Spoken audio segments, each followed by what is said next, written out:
मला सून आली की मी मस्त आराम करणार आणि तिला काम लावणार. पण मी तिथं 10 वाजता उठते तर ती किती वाजता उठत? मला तिथं टी शर्ट पॅन्ट घातल्याशिवाय जमत नाही. तिला कसं म्हणू की आम्ही 24 तास डोक्यावर पदर घेऊन राहत होतो म्हणून. आणि मला तिथं बाहेरचं पिझ्झा बर्गर नूडल्स खायची सवय आहे. तिला कसं म्हणू खाऊ नको चांगलं नसते. आणि जर ती मला म्हणली की तुम्हीच खाऊ खाऊ नुसत्या बेंडकोळी सारख्या फुगल्या तर मग जरासा मोबाईल चार्जिंगला लावला तर मला करमत नाही. तिला कसं म्हणू की मोबाईल पाहू नको डोळे खराब होतात म्हणून. मला इथं पिशासारखी राहायची सवय आहे. तिला कसं म्हणू की मी नाहीतर पण लई चांगली राहत होती.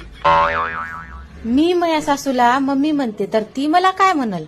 मॉम म्हणल का दुसरं काय म्हणल का डायरेक्ट नावानंच हाक मारल? मई सासू मला पाहायला आलती तेव्हा म्हणली होती पुरणाच्या पोळ्या बनवून दाखव.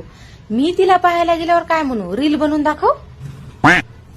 आमचं लयच अवघड झालं रे देवा. मला सून आली की मी मस्त आराम करणार आणि तिला काम लावणार. पण मी तिथं 10 वाजता उठते तर ती किती वाजता उठत? मला तिथं टी शर्ट पॅन्ट घातल्याशिवाय जमत नाही. तिला कसं म्हणू की आम्ही 24 तास डोक्यावर पदर घेऊन राहत होतो म्हणून. आणि मला तिथं बाहेरचं पिझ्झा बर्गर नूडल्स खायची